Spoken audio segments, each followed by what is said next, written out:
Donc 3, 2, 1. Ah non, pardon. Je m'attendais pas à ça. Donc 3, 2, 1, c'est parti.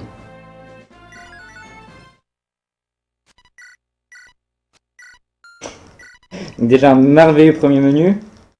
C'est une nouvelle strat et j'ai absolument pas practice de backup. Enfin bref, Fire Emblem, donc qui est le premier Fire Emblem qui est sorti sur GBA. En Europe plutôt. Donc c'est le deuxième sorti sur GBA, le premier était Fire Emblem Sword of Sears. C'est pour ça que d'ailleurs qu'on l'appelle que Fire Emblem en Europe et aux États-Unis. C'est parce que c'est le premier à être sorti, donc du coup ils se sont dit bon on va pas mettre de sous-titres. Alors qu'en anglais, qu'en japonais c'est Rekanoken, qui peut se traduire par The Blazing Sword, donc l'épée enflammée. Et donc c'est un jeu de stratégie tour par tour. Qui a quelque chose de très très cool qui est la manipulation de RNG. J'en viendrai un peu plus près après avoir expliqué les mécaniques du jeu. Ah non, j'ai pas split. L'habitude. Donc les mécaniques du jeu, chaque personnage a plusieurs stats. Donc il y a des points de vie, sa force qui va correspondre aux dégâts qu'il va faire. Sa technique qui va correspondre à sa précision, la vitesse qui va me permettre de savoir si on fait 2 attaques ou une seule, la chance qui influe sur pas mal de paramètres, la défense qui va me protéger contre les attaques physiques et la résistance qui va influer contre les attaques magiques. Donc toutes ces stats vont varier en fonction du personnage, parce que voilà, chaque personnage est unique, c'est un héros. Dans le sens où il a un nom, une histoire et tout le tralala. Et donc à chaque fois qu'on va tuer des unités, donc on va gagner de l'expérience. À chaque fois qu'on obtient 100 points d'expérience, on va gagner un niveau. Et on va gagner de manière aléatoire plus 1 dans les stats disponibles, dans les stats que j'ai énoncés auparavant. Sauf que c'est aléatoire, c'est pas vraiment de l'aléatoire. Chaque unité a des pourcentages de chance d'obtenir certaines stats. Par exemple, ce cavalier là, je vais dire des trucs aléatoires, mais il doit avoir 70% de chance d'avoir un plus 1 en point de vie. Lynn, elle doit en avoir un peu moins, elle doit en avoir 50. Donc Lynn qui est la personne que je transportais jusque là, que je viens de déposer devant le boss. Et donc il y a ça c'est pour les level up. Par rapport au combat, en fait, on va voir combien de dégâts on fait par rapport à la force et la défense de l'adversaire. Après, on va voir si on peut attaquer 2 fois en fonction de la vitesse. En fonction de la vitesse de notre unité et la vitesse de l'adversaire. On va donc à chaque fois qu'on va tenter de toucher, on va faire un test de précision. Si c'est en dessous, et ben l'attaque touche, et puis on va le relancer un dé pour voir si on fait un critique. Et si on fait un critique, et ben ça fait des dégâts multipliés par 3. Donc c'est cool. Donc voilà, tout ce que j'ai énoncé, c'est géré par la RNG. Et en fait, cette RNG, c'est qu'une seule liste fixe de nombres qui est reset à chaque fois qu'on soft reset le jeu, donc c'est-à-dire qu'on appuie sur A, B, Start et Select. Donc à chaque fois qu'on fait ça, la liste de random number, donc qui est la chance dans les jeux vidéo, revient à 0. Et comme c'est tout le temps la même liste, parce que, enfin voilà, si on refait exactement tous les mêmes gestes, on va se retrouver avec le résultat identique.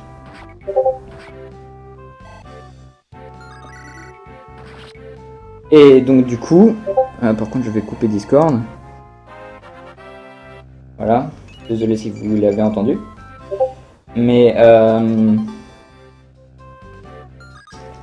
donc voilà, à chaque fois qu'on fait les mêmes inputs, les mêmes actions, on va avoir le même résultat. Ce qui fait que si on a une route très précise et qu'on sait ce qui va manipuler la RNG, on se permet de contrôler du coup, de savoir toutes les actions qui vont se passer. Ce qui fait qu'on passe d'un tactical avec énormément de chance avec un tactical avec pratiquement rien. Le Discord qui s'est pas coupé en fait. Voilà, coupé. Normalement il n'y a plus de son. C'est pour ça que c'est très intéressant. Du coup, je vais peut-être pouvoir commencer à un petit peu plus commenter ce qui se passe devant vos écrans. Ça, c'était pas beau. Oui, la grosse difficulté du coup, c'est que du coup, tout se joue sur l'exé. Tout se joue sur l'exé sur cette run, et du coup, il faut absolument que je reste très concentré sur ce qui se passe pour toujours arriver à faire toujours exactement les mêmes actions. Parce que qu'est-ce qui se passe si je vais me planter dans une action, si par exemple je place une unité, une case trop loin, ou une case à côté tout simplement. Ça va faire que ça va me casser ma RNG, du coup je vais être embêté. Et donc plutôt que de reset complètement la run parce que c'est complètement mort, on va juste reset le chapitre. Vu qu'il y a des sauvegardes fixes à chaque chapitre. Sinon le jeu sauvegarde automatiquement à chaque action qu'on réalise. Et comme après chaque action qu'on réalise, la RNG est identique, et ben du coup on va toujours se retrouver avec le même résultat. Donc c'est même pas la peine de réessayer pour essayer d'avoir une meilleure RNG ou quoi, non, c'est mort. Donc là je me suis planté un petit peu. J'ai brûlé de la RNG, donc j'ai eu des random numbers qui ont été utilisés pour rien. Du coup, avant que le jeu sauvegarde, avant que je confirme mon action, j'ai soft reset le jeu, ce qui a fait que les random numbers qui ont été utilisés, en fait ils l'ont pas vraiment été. Du coup, ça m'a permis de revenir sur ma strat d'avant sans souci. Tant que je confirme pas une action, le jeu sauvegarde pas, donc j'abuse légèrement de ça pour le coup. Donc ce chapitre est très marrant, très marrant, sauf pour le runner. Parce que le runner il voit ça tout le temps, il en a marre au bout d'un moment. Donc en fait, le guerrier qui va se retrouver devant mon cavalier là, il s'appelle Dorcas, donc évidemment comme tous les personnages qui ont des noms dans les jeux vidéo, il a son importance. C'est pas juste un personnage random comme ça qui a juste le nom de sa classe. En fait, son objectif c'est d'aller attaquer Lyn, donc qui est le noble, le seul personnage à pied que j'ai actuellement dans mon équipe. Et donc c'est son seul objectif, il va rien faire d'autre. Donc, mais là actuellement, il peut pas arriver jusqu'à Lyn parce qu'il y a mon cavalier qui lui bloque le chemin. Du coup, il va rien faire vu qu'il peut plus rien faire. Et comme il y a personne qui peut attaquer à distance, et du coup, il y a rien qui se passe. Du coup, le chapitre est gratuit, tout simplement. Alors quel est le meilleur perso pour speedrun? Pour le speedrun, en fait, j'ai utilisé, il y a un personnage que je vais principalement utiliser et que j'ai déjà un petit peu, on a découvert au chapitre très précédent, donc c'est un Pégase, qui est Florina. Pourquoi? Parce que un Pégase a de la grande mobilité, ça peut voler, donc c'est déjà très cool, évidemment. Grande mobilité et vol, ça permet de faire des trucs qui sont complètement craqués. En plus, on l'obtient assez rapidement. Et même si elle n'a pas des stats absolument oufissimes en force, elle a de base une très bonne vitesse, une très bonne résistance, une très bonne technique. Sachant que les stats principales qu'on veut, c'est de la vitesse et de la force. Parce que c'est ce qui nous permet de faire le plus de dégâts. Le reste, on s'en fout un peu. Du coup, en fait, c'est une assez bonne unité. Et comme on manipule la RNG, de toute façon, on peut manipuler ces level up pour faire en sorte qu'elle ait de très bonnes stats très rapidement. Du coup, c'est très cool. Là, c'était un coup critique que j'ai fait sur ce bandit. Un coup critique à 1% ou 2%, je sais plus. Enfin, voilà. Juste pour la petite histoire. Donc, voilà, les level up qui sont complètement fous, là, actuellement. Si vous y faites un petit peu attention, si vous connaissez un peu le jeu, vous devriez sûrement vous dire que j'ai des level up de gros chanceux, et ouais. Donc voilà, l'objectif sur cette map c'est de tuer tout le monde. Donc du coup on a amené Lyn devant le boss parce que elle a une épée complètement craquée qui lui donne plus 10% de chance de faire un critique et pas mal de dégâts. Donc là actuellement elle doit être à 15% de chance de faire un critique. Le voilà le critique. Le critique qui augmente, j'avais de base 7, je faisais de base 7 de dégâts. Ça m'a monté à 21, le boss a 29 points de vie, bon il lui reste un seul point de vie. Ça me permet d'aller me farcir cet archer. Et avant de finir le chapitre, je vais quand même acheter un item. Ce sera le seul achat que je ferai de la run. Au passage, 420 gold. Donc maintenant que j'ai fait cette... Donc j'ai acheté une javeline. J'ai pas trop parlé des armes. Mais c'est d'ailleurs le bon moment pour en parler. Donc il y a plusieurs armes dans le jeu. Donc il y a un triangle des armes. Donc les épées sont supérieures contre les haches sont supérieures contre les lances sont supérieures contre les épées. Donc voilà. Et en fonction de la classe qu'on a, donc... Ah, ça passait tout le temps ça, d'habitude. Bref. Donc en fonction de la classe qu'on a, on peut utiliser certaines armes. Ça dépend de la classe qu'on a. Et donc ça c'est déjà une chose. Après il y a certaines armes qui sont légèrement spéciales. Donc par exemple la javeline, ce que je viens de récupérer. C'est une arme qui me permet d'attaquer au corps à corps et à distance. Qui est très très pratique parce que du coup ça me permet de couvrir, de contre-attaquer contre tous les ennemis. Ce qui du coup me permet d'éliminer un maximum de personnes pendant la phase ennemie, puisque c'est en général là où je vais me rencontrer, où une unité va rencontrer le plus d'ennemis. Parce qu'en phase alliée on peut attaquer qu'une seule unité, en phase ennemie on peut en attaquer plusieurs, vu qu'elles vont venir se suicider contre nous.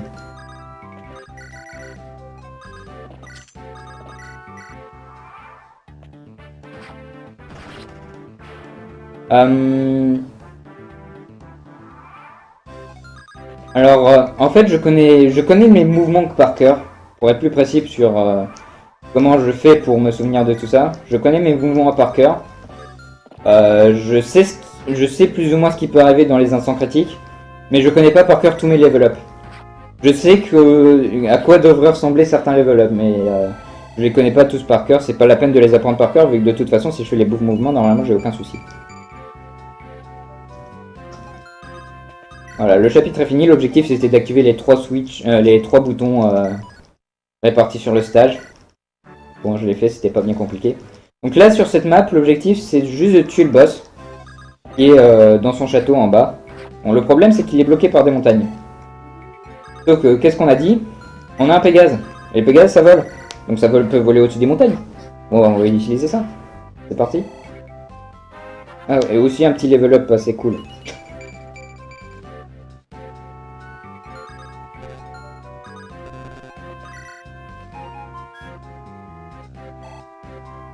Donc on récupère Wrath, donc le cavalier nomade qui est armé d'un arc qui lui permet d'attaquer à distance, mais seulement à distance. Donc à distance dans le jeu c'est 2 cases. Enfin c'est pas au corps à corps, c'est juste une case au-dessus. Donc c'est assez pratique. Et en plus on le prend parce qu'il a une très bonne précision. Ce qui fait qu'on n'a pas trop besoin de manipuler, une assez bonne force de base. Ce qui fait qu'on n'a pas trop le besoin de manipuler de RNG pour obtenir ce qu'on veut. Et du coup le boss se fait tuer. Tout simplement. Et le chapitre est fini. C'est un chapitre de la gratuité.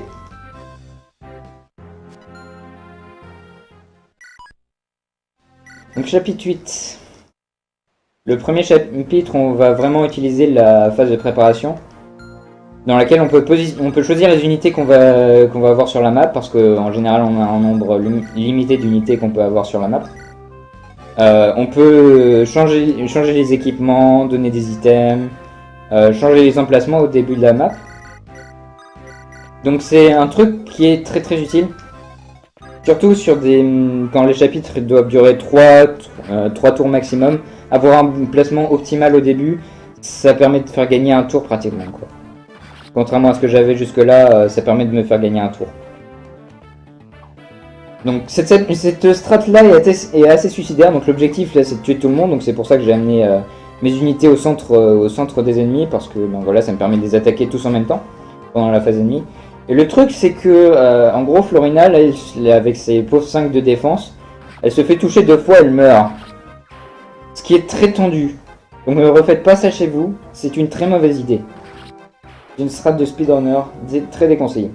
Sachant en plus que les Pégases sont le gros problème des unités volantes. C'est déjà pour les Pégases, elles n'ont pas beaucoup de défense, bon. Et en plus elles sont faibles contre les archers. Donc qu'est-ce que ça veut dire? Ça veut dire que les archers, quand ils attaquent les unités volantes, ils ont x3 de dommages quand ils les attaquent. x3. Ce qui fait que si tu fais un critique, ça fait x9. Parce que x3 x3, ça fait 9. Oh merde. Bon, bah c'est déjà le premier reset. J'étais censé mettre Kent à un autre endroit, donc le cavalier. Et du coup, ça fait que je suis obligé de recommencer le chapitre. Parce que sinon, en gros, Lynn va mourir. Ça faisait très longtemps que ça m'était pas arrivé, pour le coup. Je m'attendais pas du tout à ce que ça arrive.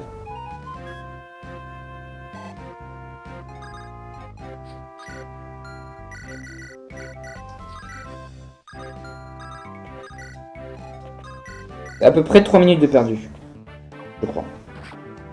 À peu près 2-3 minutes, parce que c'est arrivé à la fin du chapitre. C'est pas terrible du tout. Bon, du coup j'ai à peu près épuisé mes explications sur le chapitre, donc on va revenir sur les explications générales. J'avais parlé des javelines, donc qui est une arme qui me permet d'attaquer à distance comme au corps à corps. Il y a ça aussi pour les haches, donc ça s'appelle les bipen. Ce sera assez pratique un peu plus tard, on aura le temps d'en parler quand ça viendra. J'ai pas trop parlé des mages, oui, parce que Lucius, là, le personnage qui est en train d'attaquer, de dégommer les mages, c'est un mage, donc les mages, ils ont la capacité d'attaquer à distance comme au corps à corps. Donc ils sont assez cool. Le problème, c'est qu'ils ont pas trop de défense ou de résistance. Enfin, si, en général, ils sont de la résistance quand même. Ils résistent aux attaques magiques, mais pas trop aux attaques physiques. Mais ils ont pas beaucoup de points de vie quand même.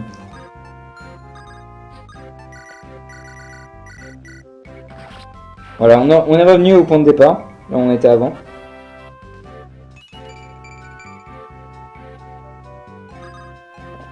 J'ai bien pris mon temps pour déplacer Kent, tout va bien.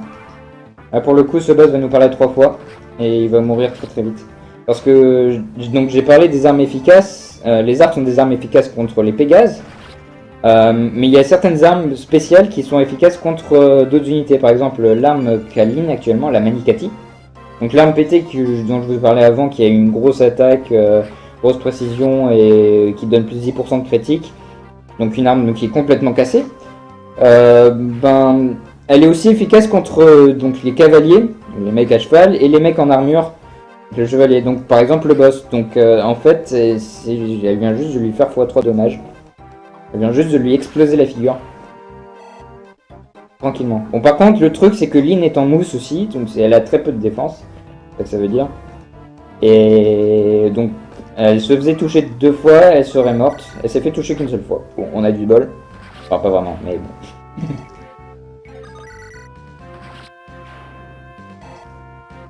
Et maintenant, il me reste juste à tuer les 2 archers avec Lorena pour finir le chapitre.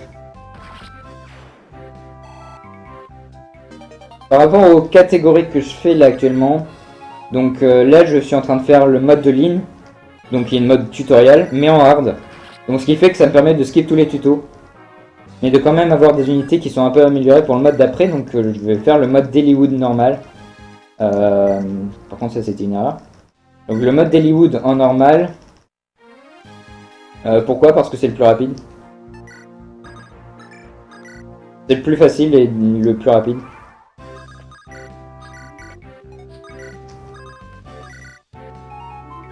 Merci Garcimore. C'est appréciable. Donc là, ce que j'ai réussi à faire, c'est que j'ai réussi à skipper les cinématiques de renfort des unités. Donc c'est cool, ça fait gagner quelques frames. Presque des secondes, mais on n'en est pas là. Donc là, j'ai parlé un peu de manipulation de RNG. En soi, de la manipulation de RNG violente, ça ressemble à ça. Et je crois que je l'ai foiré. C'est pour ça que je vais recommencer. Je pense que je l'avais réussi, mais je préfère être sûr pour pas avoir à recommencer le chapitre. Donc l'objectif, en fait, c'est de faire un critique sur le boss et sur son mec à côté sans que je me fasse toucher 2 fois.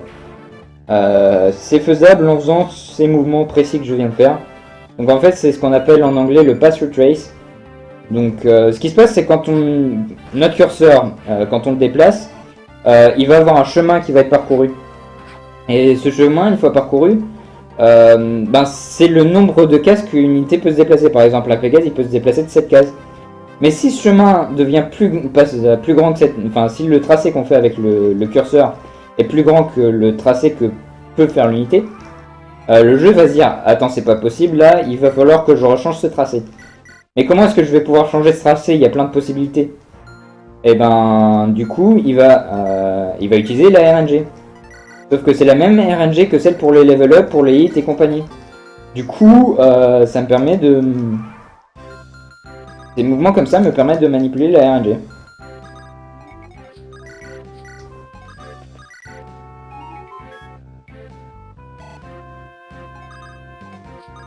Donc à nouveau, des montagnes, une rivière, on est obligé de faire le tour. On a un Pégase.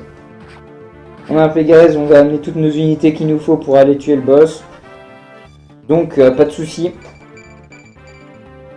Comme d'hab, hein, les gros level up. Florina, je crois qu'elle a eu que des level up de force jusque là, alors qu'elle a 30% de chance d'avoir un level up de force à chaque fois. Faut se rendre compte de la probabilité en soi d'avoir ça si on manipule pas la RNG. C'est un truc de gros build. Donc le truc pour les chevaliers, donc la classe des chevaliers, parce qu'il y a plusieurs classes dans le jeu, j'en ai parlé un petit peu avant, j'ai pas trop détaillé. C'est que, enfin voilà, le truc pour toutes les classes, c'est qu'elles ont des stats moyennes à peu près, ce qui fait qu'on peut à peu près savoir quelles sont les meilleures armes contre eux. Déjà parce que ils ont des armes particulières. Par exemple, les chevaliers, ils peuvent utiliser que des lances, les archers, ils ont que des arcs, etc., etc. Et puis aussi, ils ont des stats à peu près. Donc par exemple, le meilleur exemple, c'est les chevaliers en armure. Ils ont une très grosse défense, donc c'est des gros tanks en défense. Par contre, ils ont rien en résistance, c'est-à-dire ils résistent très mal aux attaques magiques. Donc leur faiblesse, c'est les magiciens, tout simplement. Donc envoyez un magicien sur un chevalier et vous pouvez être sûr qu'il va mourir. Ouais, j'étais tout triste de ne plus vous voir chez moi, Bafan et Slag, quand je suis rentré. Non, en soi, c'est pas ça. Ça, j'étais au bon endroit. Voilà. Donc ce boss là, c'est le boss final du mode de Lyn. Bon, il se trouve qu'il va se prendre un critique avec Lyn. Il aura tenté, Mais il me faudrait quand même ce multiplicateur de 9 pour le tuer. Parce que je crois que Lyn, là actuellement, il lui fait 3 de dommages. Multiplié par 9, ça lui fait 27, ça fait que ça passe. Sinon ça passait pas. S'il lui avait manqué un point de force, ça passait pas. Ah, bon. Oups. Lucius est mort. C'est triste. Donc en fait, il est pour de bons morts. Hein. Les personnages dans Fire Emblem, quand ils meurent, ils ne revivent pas. Voilà. On a changé de mode. On a déjà fini les 10 premiers chapitres. Il y en a 30. On a fini le tutoriel. Maintenant, c'est parti pour le vrai jeu, on va dire. Et donc ça, c'était notre personnage principal, Eliwood. Ce n'est plus du tout Lyn. Mais comme on s'en fout un peu des personnages principaux parce qu'ils sont un peu nuls dans les Fire Emblem, mais bon, on va le déséquiper. Et en fait, ce sera son dernier kill de la run. Voilà. Il aura fait un kill, il aura eu besoin d'un critique et c'est tout. Merci Eliwood. Vous pouvez tous remercier Eliwood, il aura été très utile à cette run. Donc je passe dans ce village là pour récupérer un item qui me sera très utile après. J'ai eu un gros moment de doute sur le coup. J'ai eu un très gros moment de doute, mais normalement il n'y a pas de souci. Normalement il n'y a pas de souci. C'est le stress du marathon, très certainement, qui fait ça.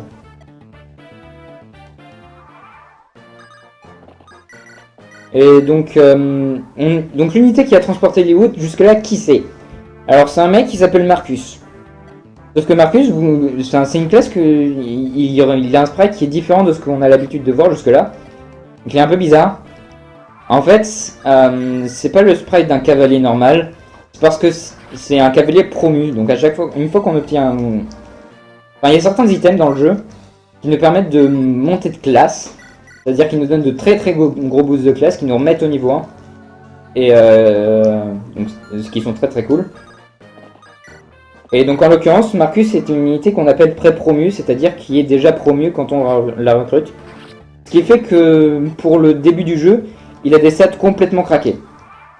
Le problème de Marcus, c'est qu'il a de très mauvais stats boost. C'est-à-dire il a de très mauvaises chances d'obtenir de stats quand il level up. Du coup en général, il va tomber derrière par rapport aux autres unités. Le truc, c'est qu'on manipule aussi la RNG. Donc on va aussi pouvoir se débrouiller pour avoir de bons level up avec Marcus. Même s'il n'est pas censé avoir de très bons level up. Et c'est un peu la haine d'ailleurs. C'est assez dur de le faire et on va pas y en avoir d'aussi beaux qu'avec Florina. Parce qu'avec Florina c'est assez gratuit d'en avoir des bons. Avec Marcus c'est beaucoup plus tendu. Genre son meilleur boost, je crois c'est en vitesse, il est à 50%. Donc 50% de chance d'avoir une stat. Sachant qu'il en a d'autres où c'est à 30, 25, enfin bon, des trucs absolument atroces comme dans ce genre là. Ça fait que il va pas rester très très haut très longtemps.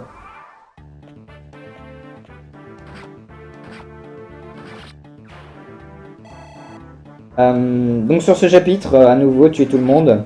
On a eu le renfort d'Hector, donc qui est le deuxième personnage principal, donc pour le coup ça nous fait 3 personnages principaux, donc Lynn qu'on a eu sur le tuto, Ellwood le mec inutile de la run, et Hector le mec badass avec sa hache, qu'on va pas trop utiliser non plus parce que bah il a pas de cheval, donc pas de cheval ça fait pas d'une grosse mobilité, donc on t'oublie, au revoir.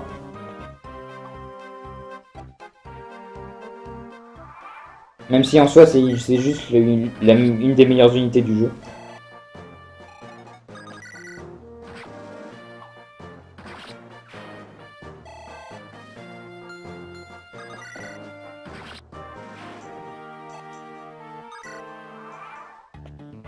Donc voilà, le boss, c'était boss. 2 hits KO. Et de beaux level up. Un très très beau level up pour Marcus. La force de la vitesse c'est tout ce qu'on lui demande. Grosso modo, je crois s'il a plus 2 ou 3 en vitesse, il est capable de faire 2 attaques sur un round sur pratiquement tout le monde, genre 95% des gens. Donc ça c'est un truc assez fou que je suis en train de faire. C'est ce qu'on appelle dans le jargon des chaînes de secours, qui me permet d'amener Hector d'un premier bout de la map à la première moitié de la map et sur la rivière, donc qu'il est normalement censé traverser en un tour. C'est très très stylé, c'est très très cool. Technique expressément faite pour augmenter la mobilité de nos unités. Oui, il y a encore un don de 15 € pour atteindre bientôt les 1000 €. Notre deuxième objectif. Ce serait super génial si vous y arrivez. On le rappelle, il y a des super incentives un peu plus tard dans dans le marathon, pardon. Moi pour le coup j'ai pas trop d'incentives parce qu'il n'y a pas moyen de pendant la run de faire des trucs en plus parce que sinon bah ça va faire merder la manipulation de RNG, hein. Des gros soucis. Donc pour le coup l'objectif c'est juste d'aller tuer le boss. On a amené Marcus de l'autre côté de la rive, sachant que les cavaliers ne peuvent pas passer au-delà de la rivière. Mais bon, il se trouve que dans le jeu, il suffit juste, on est capable de transporter un cavalier avec son cheval sans trop de soucis, donc on s'en est pas privé. Du coup, on l'a amené de l'autre côté de la rivière. On l'amène devant le boss pour qu'il puisse le tuer sans trop de soucis.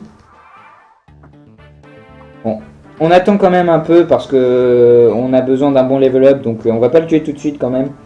On veut un bon level up, du coup on va manipuler un peu de la RNG avec Matthew. Donc en fait on va commencer un combat qui n'a absolument aucun intérêt, donc ce combat là. Je vais pas le tuer, Matthew de toute façon je m'en fiche de ses level up. Mais ça me permet de brûler de la RNG, d'utiliser de la RNG avec le combat, du coup ça me permet d'avoir un bon level up ici, donc force et vitesse. Tout ce dont on a besoin à nouveau avec Marcus et avec toutes les unités de toute façon.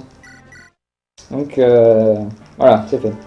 Donc la preuve que contrairement à ce que la plupart des guides et la plupart des gens pensent, la preuve que Marcus est un mec utile, c'est sur ce chapitre. C'est la raison pour laquelle Marcus, on l'appelle The One Man Army, l'homme armé. Voilà, il y a plein d'unités sur ce chapitre, on est censé toutes les tuer. Hector qui fait son petit bonhomme de chemin aussi, hein, il y a une arme en fait qui est craquée, hein, c'est un peu l'équivalent de la Manicati de Lynn mais pour Hector.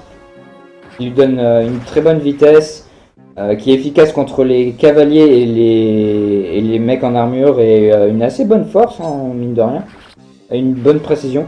Donc c'est une arme très bien qu'il a. Et voilà la puissance de Marcus.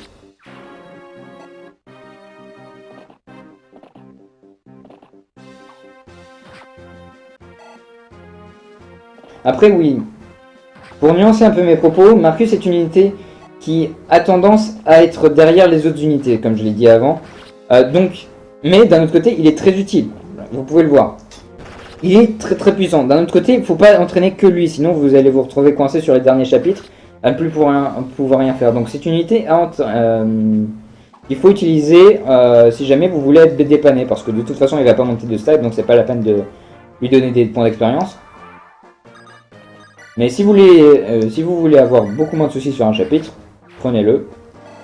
Il vous sera très utile, il vous fera gagner du temps, de l'argent et de la frustration parce que vos unités préférées sont mortes. Et en somme, vous serez content.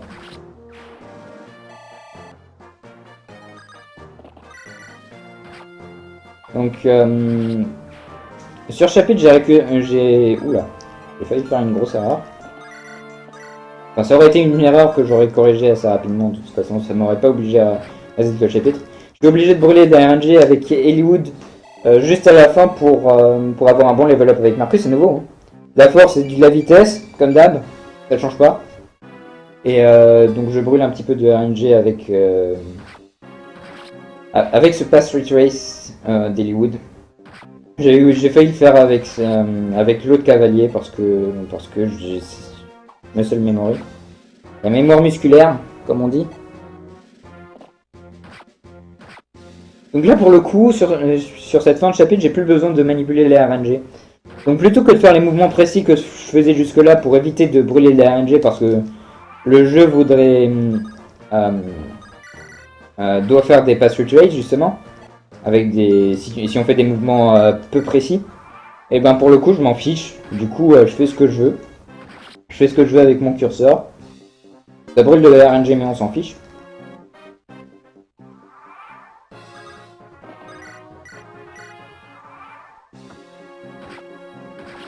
Donc le prochain chapitre va expliquer à ceux qui connaissent pas trop pourquoi j'ai récupéré un item au chapitre 13 qui m'a fait perdre un peu de temps avec mon voleur.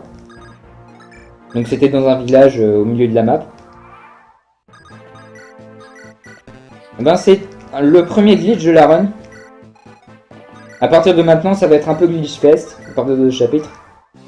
Voilà, juste en faisant un soft reset quand une unité arrive sur la case où il y avait une mine, qui est censée infliger 10 de dégâts à l'unité qui passe dessus, et ben je peux contrôler l'ennemi pendant un tour et faire à peu près ce que je veux. Donc en l'occurrence j'ai déplacé toutes les unités qui pouvaient m'attaquer et j'ai fait en sorte que l'accès au trône soit libre. Et pourquoi est-ce que le boss ne va pas retourner sur son trône, me diriez-vous? Bien parce que ça dépend de l'IA de Fire Emblem. Il y a 3 types d'IA différentes qui sont assez simples. Hein. Il y en a une, c'est ne pas bouger, donc c'est stationnaire. Ne rien faire tant qu'il n'y a personne à portée d'armes. Donc ça c'est l'IA des boss. Donc l'IA de ce gars-là, c'est pour ça qu'il a plus bougé. Il y a les IA des unités normales, c'est-à-dire celles qui vont foncer vers l'ennemi pour tenter de le tuer. Et il y a l'IA des unités qui vont attendre d'être à portée de l'ennemi pour l'attaquer, pour bouger et l'attaquer. Donc ces 3 types d'IA là, on les retrouve dans tous les Fire Emblem d'ailleurs. C'est quelque chose qui a vraiment pas changé au fil des années. Même dans les plus récents, on retrouve. Donc cette cutscene là, j'aurais pu la skip beaucoup plus tôt. Le truc c'est que ça brûle, certaines cutscenes dans ce jeu peuvent brûler de la RNG. Et en l'occurrence je veux qu'elle brûle de la RNG pour que Ken ne tue pas Starcher.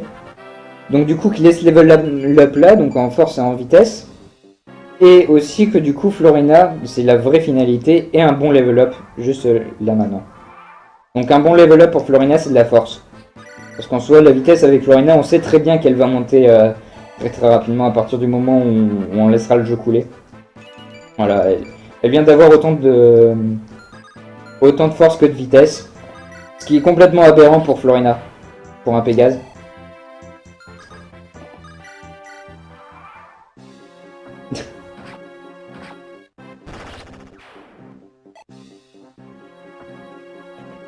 Donc le souci c'est que voilà, Florina elle se retrouve entre deux archers, mais bon il n'y a pas trop de soucis. On l'a bien boosté entre temps, elle a tout ce qu'il faut pour bien survivre. Parce que oui, même si elle a une énorme force là actuellement, elle reste quand même avec une défense et une résistance très très faible. Enfin résistance ça va encore, mais défense c'est aura des pâquerettes.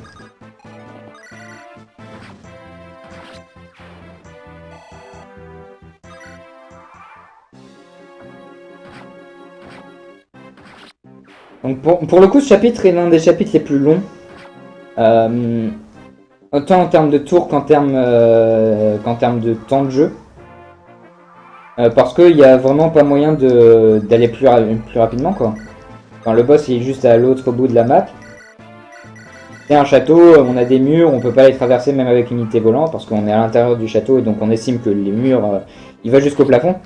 Même si dans le jeu, ce qui est cool, c'est qu'on peut utiliser des arcs à travers des murs.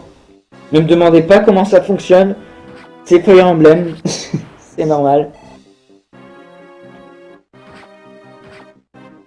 900 personnes qui regardent le stream, c'est ça? Eh bien écoutez, j'espère que cela vous plaît. Ah non, 900 euros. 900 euros. Bah c'est cool. Super. Merci beaucoup à tout le monde. Merci pour vos dons.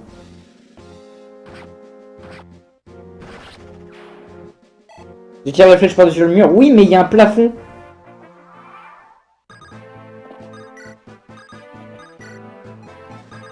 Il y a un plafond. Bref. Donc on récupère cette petite clé qui va nous être utile pour le chapitre 19. Donc non, en fait c'est la clé qu'on va utiliser au chapitre 26, celle-là. Donc c'est dans pas mal de temps. De toute façon, on est obligé de tuer cet archer-là parce qu'il nous embête. Et on veut vraiment... Et en plus, ça donne de l'expérience gratuite pour Florina, donc on va en profiter. Un truc que vous allez voir là maintenant, c'est que ma javeline va casser. C'est ça dans le jeu, c'est que les armes, ils ont un certain nombre d'utilisations. Et au bout de ce nombre d'utilisations, on peut plus les utiliser parce qu'elles se cassent. Elles sont usées. Pour les javelines, c'est 20. Pour les épées de base, c'est 46. Bon, c'est pas beaucoup. Vraiment pas beaucoup. Enfin, ton épée, elle va te durer pendant 5 chapitres, c'est assez monstrueux. Le truc, c'est qu'elle va pas faire de dégâts à côté. Donc pour le coup, sur ce chapitre-là, j'aurais pu le faire durer un tour de moins. Le truc, c'est que pour un speedrun, et même pour un low tour count, c'est-à-dire si on essaie de faire une partie avec le moins de tours possible, c'est pas le plus efficace. Parce que si jamais il y a 2 soldats qui sont morts, et qu'il reste un soldat, je vais obtenir une mine. Donc, vous l'avez vu, les mines, ça me permet de faire des glitches. Donc les mines, c'est pété. Du coup, les mines, c'est cool. Alors que sinon, j'aurais eu un rubis qui m'aurait permis de gagner plus de sous. En soi, on a fait qu'un seul voyage au magasin. On n'en fera pas plus après pendant le reste de la run. Donc les sous, on s'en fout. Voilà. Le truc dans le jeu, c'est que si jamais il n'y a aucune unité qui est atteignable par les unités, donc en l'occurrence Florina elle est dans l'eau au milieu de nulle part, et du coup il n'y a personne qui va bouger. Donc comme personne ne bouge, et ça me fait gagner un tour et demi grosso modo, en termes de temps in-game. En termes de temps de jeu. Et en temps réel aussi d'ailleurs. Donc c'est très très cool. Et comme l'objectif c'est juste d'aller tuer le boss, et c'est ce qu'on va faire.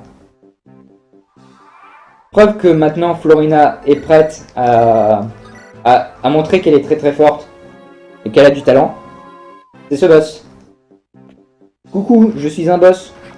Coucou, je suis mort. Et puis bon, parce que ça suffisait pas, on se prend aussi un petit level up où on obtient presque tout parce que c'est cool. Donc, ce chapitre-là va vous introduire un autre glitch. J'arrête pas de parler de glitch, mais j'ai dit à partir de maintenant, c'est glitch fest. Un peu. Il y a toujours la manipulation de la RNG dans le dos, mais c'est un peu glitch fest. Donc c'est une map avec un brouillard de guerre. Qu'est-ce que ça veut dire un brouillard de guerre? Ça veut dire que on va pas aussi loin qu'on pourrait. Donc il y a des unités qui sont cachées. De notre côté, on a des items qui nous permettent qu'on peut utiliser qu'en brouillard de guerre, comme le bâton torche que je viens d'avoir, ou les torches. En l'occurrence, ce qui compte, c'est qu'on a un bâton torche. Parce que les bâtons torches, ça nous permet de mettre un coup de bâton sur des cases différentes de soi-même. Alors que c'est ce que fait une torche normale. Ce qui fait qu'on va à nouveau pouvoir contrôler les ennemis. C'est cool. Sauf que... Ah, on est dans un brouillard de guerre, donc on voit rien du tout. À que cela ne tienne, j'en ai rien à faire.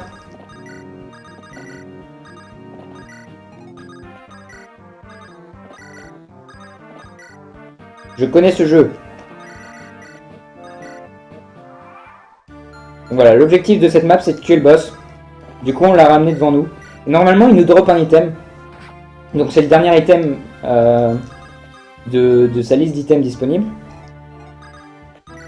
Donc normalement, c'est un Orion Bolt, donc qui nous permet de promouvoir des archers. Sauf que les archers, on en a un peu rien à faire. Du coup, on lui a donné pendant le glitch une mine. On l'a mise tout à la fin de sa liste d'items. Du coup, ce qui va nous drop maintenant, il va nous drop une mine qui va nous permettre de faire encore plus de glitch. Ou comment, avec un glitch, obtenir un item qui nous permet de faire un autre glitch.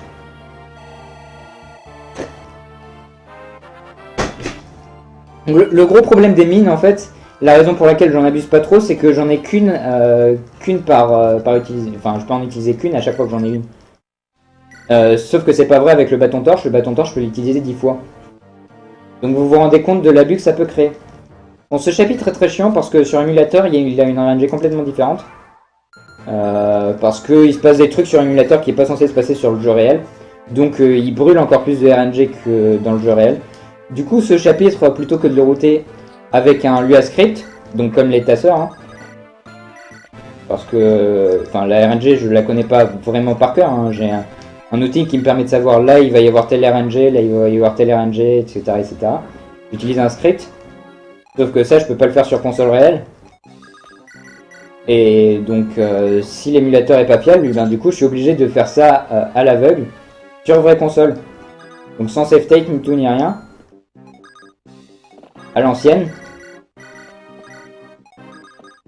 Et c'est ce que j'ai fait. Le truc c'est qu'il y a un level up à la fin de ce chapitre. Du coup il a quand même fallu que je brûle de la RNG. Du coup il a fallu que je route de la manipulation de RNG sans voir la RNG. Ça m'a pris 3 heures.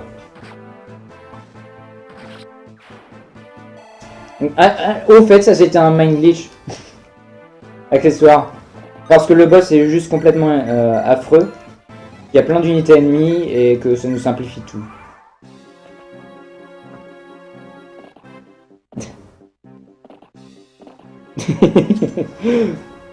Non, ce jeu, ça fait 1 an et demi que je le run, slash route, slash beaucoup de choses.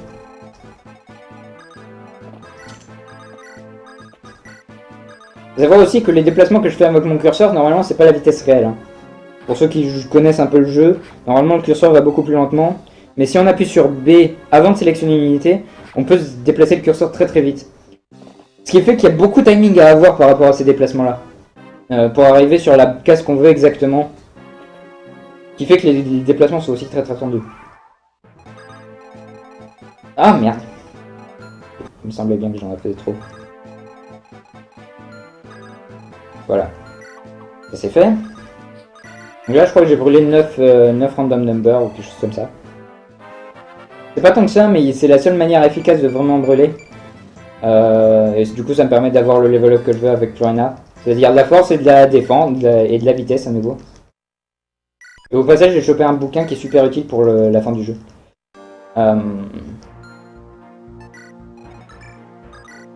Bref. Donc ce chapitre là c'est à nouveau du brouillard de guerre. Donc brouillard de guerre ça veut dire que je peux utiliser le bâton torche.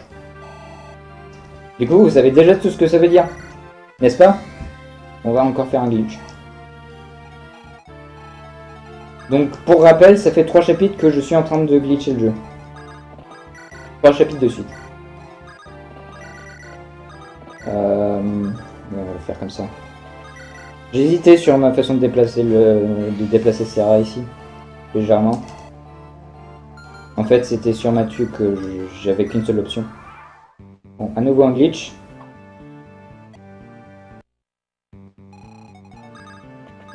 Pour le coup, je déplace juste le boss. Oh, please. Je récupère un item qui s'appelle le faux Élysien qui me permet de promouvoir le Pégase. Vous vous en doutez déjà, vous vous doutez très certainement déjà de son utilisation. Et oui.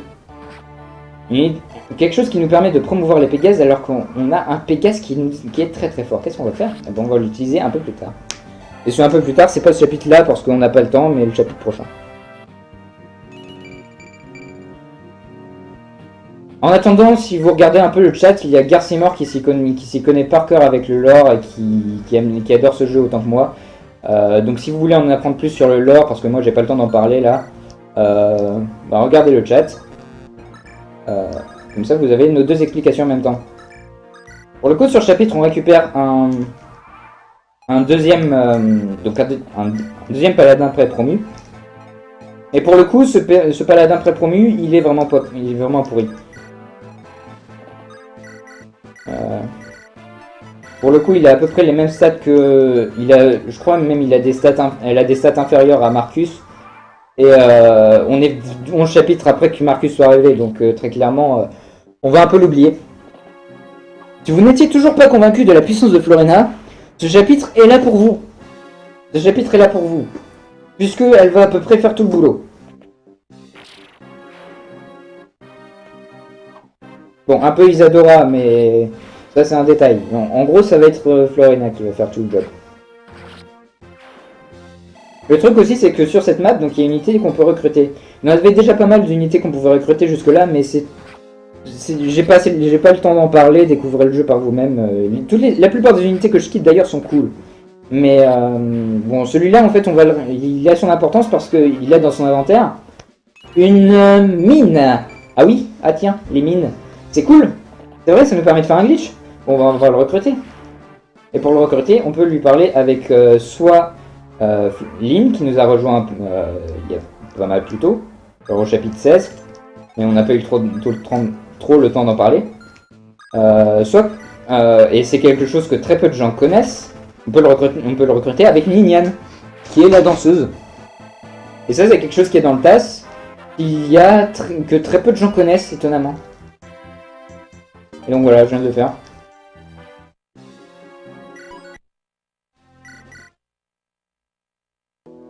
Donc le chapitre dans le désert, obligatoire pour un Fire Emblem. Mais avant, il y a des trucs cool à parler, dont la promotion de Florina. À partir de maintenant, bon, elle était déjà pétée. Elle était déjà très très cool. Mais comment est-ce qu'on pourrait la rendre beaucoup plus cool? Ah oui, j'ai récupéré pas mal d'items entre temps, pendant tout le mode d'Hollywood. Sans trop en parler, j'en ai parlé au chapitre 11, mais en plus c'est même pas un item que Florina va utiliser. Donc il y a des items qui me permettent comme ça d'augmenter de manière définitive les statistiques d'une unité. Et ben, presque tout ce que j'ai obtenu jusque là, je vais le donner à Florina. Et ça lui donne plus 2. Et elle vient de maxer sa force, en fait.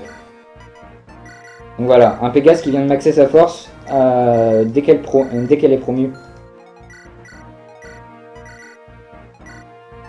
On rééquipe un petit peu tout le monde, on les replace. Et on est parti. C'est une des phases de préparation les plus longues de la run. Donc maintenant, Super Florina, qui est passée très clairement au-dessus de Marcus. Avant la promotion, ils étaient à peu près équivalents, maintenant elle est clairement au-dessus. Il n'y a pas à chercher. 23 en force, pas 33. 33 c'est même pas possible pour un humain. Le maximum possible pour un humain c'est 30. Parce que c'est comme ça, les limites physiques fixées par le jeu c'est 30, quelle que soit l'unité. Même les unités Pégase d'ailleurs n'atteignent même pas 30 en vitesse. Elles atteignent 28, c'est leur maximum. Parce que pour le coup, les maximums sont fixés par les classes et non les unités. Enfin, et non les personnages, quoi.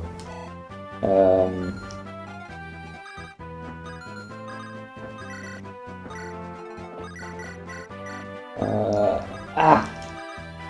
Le chapitre est très casse-pied à bien optimiser. Il y a plein de tout petits déplacements à la noix à faire. Donc le truc pour les déserts, j'ai dit que j'en parlerai un peu plus, c'est maintenant, c'est que la mobilité de pratiquement toutes les unités est énormément réduite, sauf les mages, parce qu'ils n'ont pas d'armure, donc le désert ça les dérange pas, et les unités volantes, parce qu'ils volent, donc en fait ils s'en foutent que ce soit du désert, de la neige ou quoi que ce soit. Du coup il n'y a pas de souci. Florina elle est toujours aussi cool. Par contre le cavalier c'est qu'une case de déplacement, donc du coup pour le coup Marcus on va pas trop l'utiliser. Enfin un petit peu quand même, mais on va principalement s'appuyer sur nos unités à pied. Et sur le mec en vert là en bas qui est juste complètement craqué, qui s'appelle Pent, qui est l'unité promue des mages, et qui a juste la meilleure arme des mages, donc à partir de là, de toute façon, personne ne fait le poids. Donc voilà, le petit critique de Lynn qui prouve toujours qu'elle est utile, hein. Elle est level 11, mais elle arrive à tuer un boss extrêmement casse-pied. Avec l'aide de Marcus, hein, mais... Elle a quand même fait le job.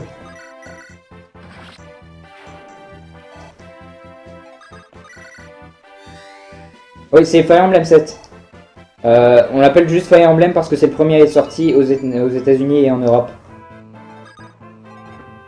Donc c'est le Fire Emblem avec Eliwood, Lynn et Hector. A savoir que le suivant par rapport à la chronologie, parce qu'il y a une petite chronologie pour ce Fire Emblem, il y a un Fire Emblem qui suit celui-là, c'est Fire Emblem 6, celui d'avant, dans lequel on incarne qui ça comme héros? Roy. Je crois qu'il est un peu connu, Roy. Je sais pas. Je crois que ça vous dit quelque chose sûrement. Amateur de Nintendo, amateur de Smash Bros. Pareil qu'il est apparu très récemment d'ailleurs. Dans un Smash Bros.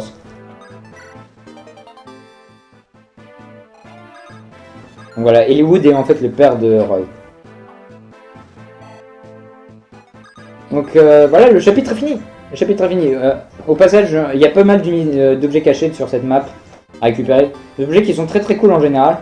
J'ai récupéré un anneau qui me donne plus 10 en force à n'importe quelle unité. Et qui peut dépasser pour le coup le maximum autorisé par la classe. Par le maximum humain en fait. Donc c'est assez cool. On va l'utiliser beaucoup plus tard. Wow! C'est la première fois que je skip cette cutscene d'intro. Je crois que c'est la première fois. Bon, toujours est-il que là c'est un brouillard de guerre à nouveau. Donc vous savez ce que ça veut dire les brouillards de guerre. C'est toujours la même en guerre, brouillard de guerre, glitch.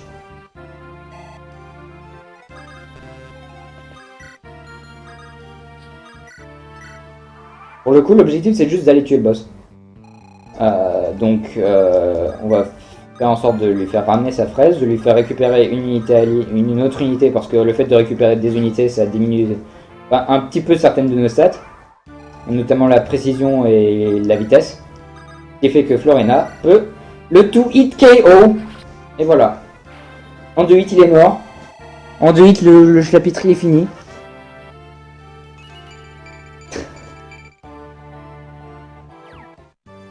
Voilà. Après passer cette anecdote, on va passer au chapitre 24, qui est assez cool en soi. On verra pas tout son potentiel,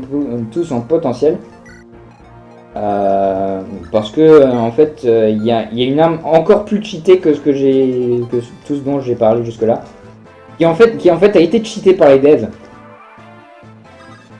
C'est l'arme du boss qu'on appelle communément l'épée de Veida.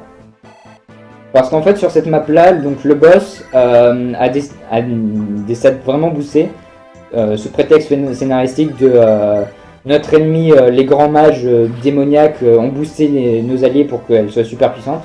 Sauf qu'en fait techniquement comment ça a été réalisé, c'est que ils ont boosté l'arme de Veida. Du coup si on arrive à la récupérer de la même manière qu'on a utilisé qu'on a récupéré la mine au chapitre 18. Si vous vous souvenez bien, on a utilisé un glitch pour la récupérer. Donc le torch staff glitch. Si on utilise le mine glitch, on peut se débrouiller pour récupérer cet épieu. Ce qui est en soi ce que devrait faire tout casual qui se respecte un petit peu et qui connaît un peu le jeu. Parce que cet épieu est juste complètement craqué, il est super fun à utiliser. Bon, il a que 15 utilisations, mais ça reste amplement suffisant pour finir un chapitre tranquillement. Le truc c'est que ça utilise une mine, et comme je l'ai dit, les mines on en a très peu. Il y en a au total 5 qu'on récupère dans la run, si je me souviens bien. Donc utiliser une mine juste pour récupérer un épieu, ça paraît un peu beaucoup cheap, du coup on va pas le récupérer. Donc on perd tout le potentiel de ce chapitre. Parce que pour le coup, en fait, le problème de ce chapitre aussi, c'est que on arrive dans les chapitres chiants. On est obligé d'attendre la fin d'un certain timer, d'un certain nombre de tours, pour pouvoir finir le chapitre. Ce qui est très casse-pied. Parce qu'attendre un certain nombre de tours, ben, c'est long en speedrun. Du coup, on va tuer tout le monde pour éviter d'avoir des phases ennemies à rallonge. Ah, comme là, parce que ça prend des plombes. On en a marre, ça piétine.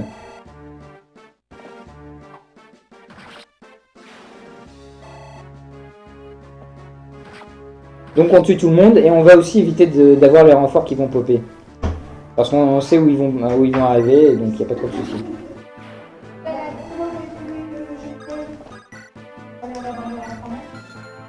L'apparence strat.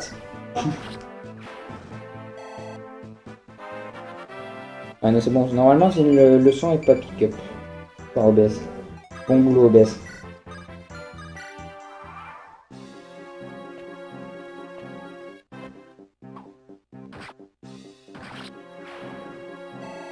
Donc oui, là pour le coup j'ai un peu le temps de répondre à la question parce qu'il se passe pas grand chose pour ce chapitre là.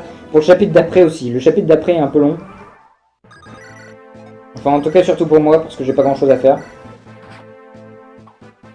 C'est moi ou j'ai oublié quelque chose Oh merde. Non normalement c'est bon. Non j'ai rien oublié. Non j'ai rien oublié. Oui, Oswin est un... Donc, pour ceux qui essaient de suivre désespérément le chat et qui essaient de comprendre, mais qui est ce Oswin dont on parle? En fait, c'est un chevalier. Et c'est juste le meilleur chevalier de la série. Ne le nions pas. Le seul problème des chevaliers, c'est qu'ils ont que 4 en déplacement. Et ils sont pas très... mais ils sont juste complètement craqués sinon, à part ça. Leur seul problème, c'est le manque de... leur manque de résistance. Leur manque de vitesse, sauf que le truc c'est que Oswin il a une très bonne vitesse en fait. Du coup son seul problème c'est son manque de résistance, mais de toute façon c'est un 5 à points de vie donc pas trop de soucis. Pourquoi le soutien avec Priscilla c'est une mauvaise idée vu le peu de chance qu'ils ont de se rencontrer, vu que Priscilla c'est un cavalier. Pour le coup moi je suis un fan de Oswin. Voilà, fin du chapitre 24. On va passer à un chapitre où, pour le coup, il faut juste arriver au boss. Sauf que notre mobilité est ralentie par la neige. Donc je l'avais dit avant, le fait qu'il y ait de la neige par terre, ça n'influence pas notre mouvement. Par contre, qu'il neige, ça fait que le déplacement de tout le monde est plus lent, y compris des Pégases. Donc pour le coup, on va se traîner. On va se traîner la miche. Et comme c'est plus simple de se traîner le miche avec une seule personne, et ben on va se traîner le miche avec juste Florina. On va récupérer Hollywood parce que de toute façon il faut le prendre et puis voilà. Mais du coup il n'y a pas grand chose à faire. C'est une Timo. Wendy elle est nulle. Ouais en fait pour le glitch de la torche, pour revenir un peu plus sur les explications. C'est en fait quand on met... c'est d'ailleurs le même système que la mine. Quand on met la torche sur une case ou qu'on dépose une mine sur une case, cette case obtient un effet spécial. Le problème c'est que cet effet spécial a été très mal codé.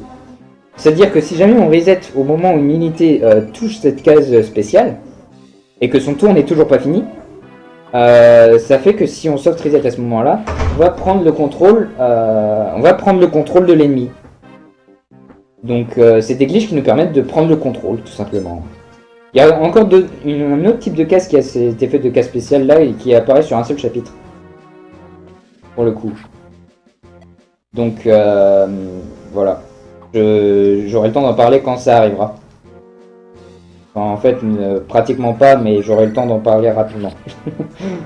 Parce que, comme vous vous en doutez, avec ce commentaire, j'ai énormément de choses à dire. Il y a plein de choses que je dis pas, il y a plein de choses que j'ai pas le temps de dire, il y a plein de choses auxquelles je pense pas, parce que ce jeu est super complexe.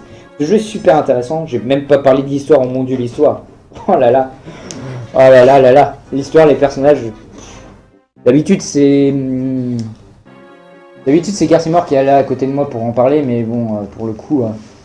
Même la dernière fois qu'on l'avait fait à deux ce commentaire, et on n'avait même pas eu le temps de parler de l'histoire. Si je me souviens bien.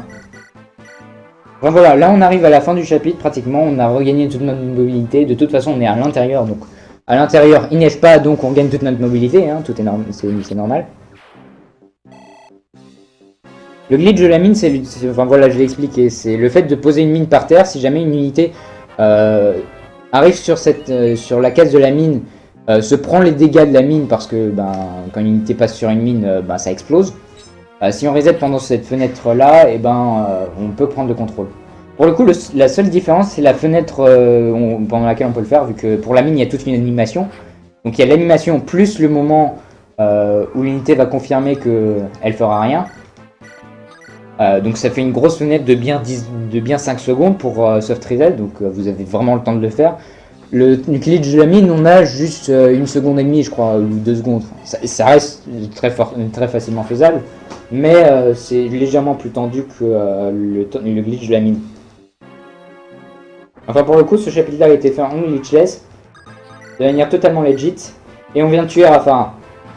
Je vous laisse admirer Raffarin. C'était Raffarin, mesdames et messieurs. Oui, on aura Pass of Radiance à la GDQ 2016, runné par Gwyn Page, qui est un très gros runner de Fire Emblem. Il fait que ça de jouer à Fire Emblem de toute façon. Un mec super cool.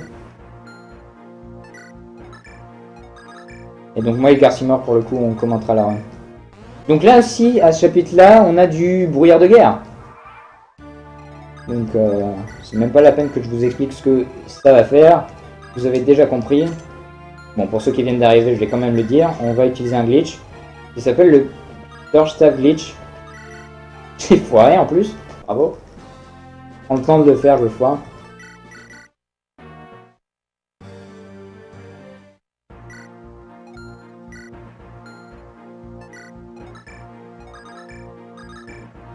Voilà. Pour le coup, donc voilà, le glitch, le Torch Staff Glitch qu'on va utiliser. Le truc c'est que ce chapitre, on est obligé d'attendre les 15 tours nécessaires pour la complétion du chapitre. Survivre pendant 15 tours, et même si tu tues tout le monde, il faudra quand même que tu attendes. Donc du coup, il va falloir le faire plein de fois. Un total de 15 fois. Donc. Parce que ça va nous permettre de complètement skip la phase ennemie, qui est très pratique parce que ça fait gagner jusqu'à 15 minutes en in-game time. Vraiment 15 minutes. Hein. 10 ou 15 minutes, je sais plus si ça a été timé il y a un moment. Ok. Donc là j'ai commencé à setup quelque chose dont je vais commencer à parler maintenant. Ce quelque chose, c'est un truc qui est marrant. J'ai rien de plus à dire. Ça découle juste de la façon dont elle gérait l'IA. Je vais pas trop parler de pourquoi l'IA réagissait, de comment l'IA réagissait quand elle était en phase de... Comment l'IA réagissait. En fait, le fait d'échanger des armes ou de se porter, c'est pas quelque chose qui est prévu par l'IA du jeu. Du coup, il n'y a rien de prévu pour qu'on fasse l'inverse, enfin pour qu'on annule ce mouvement-là. Du coup, c'est pour ça qu'il reste comme des idiots à plus avoir d'armes ou bien à rien faire, quoi, bêtement. Donc ça, c'est une chose. Autre chose qu'ils n'ont pas censé pouvoir faire, c'est récupérer des objets alors que leur inventaire est plein. Alors qu'est-ce qui se passe dans ces cas-là? Eh bien c'est simple, il va se passer exactement la même chose qu'avec les ennemis alliés. C'est-à-dire si jamais votre inventaire est plein, soit vous avez votre transporteur sur la map et à ce moment-là il va aller à votre... un item que vous choisirez va aller à votre transporteur. soit vous n'avez pas de transporteur sur la map, et à ce moment-là, vous devrez détruire un objet.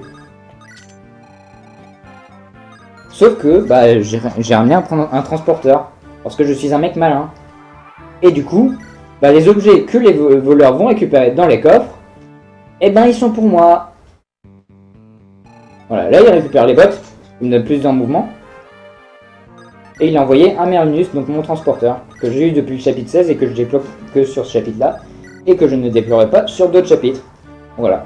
Comment utiliser des unités ennemies pour qu'ils nous amènent des items directement dans notre bouche sans qu'on ait rien à faire. Bon, au-delà de ça, le chapitre n'est pas beaucoup plus intéressant. Maintenant, je vais juste skip complètement les phases ennemies jusqu'à la fin du chapitre. Rien de bien compliqué.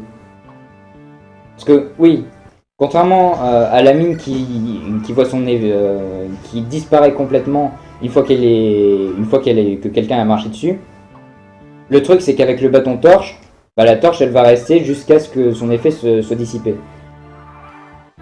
Enfin, en fait, à chaque fois, l'effet de la torche est réduit d'une case. Enfin, on voit moins bien d'une case à chaque fois.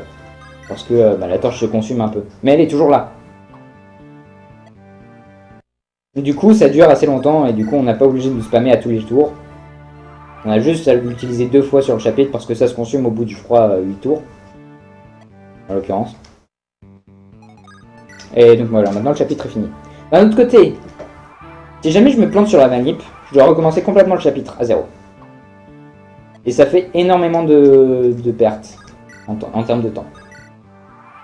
C'est absolument atroce. Il n'y a aucune raison que je le foire, la manip est assez simple. Mais si jamais ça arrive... Je crois pas que ça me soit jamais arrivé en run. En tout cas depuis que je sais soft reset de manière propre. Tout le temps. Bon, il reste encore un tour.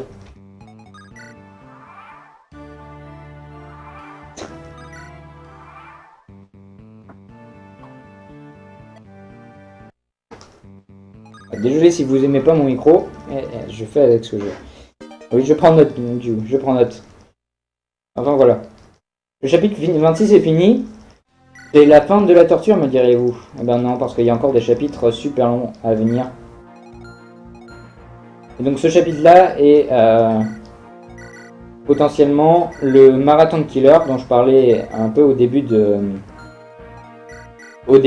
c'est-à-dire que même si je joue très bien, même si je connais ma route par cœur, je suis jamais à l'abri de me planter sur un input. Quel qu'il soit. Hein. C'est totalement normal de se planter sur un input, me direz-vous. Et ben en l'occurrence, ça peut tuer ma run. Et ce chapitre dure à peu près 10 minutes.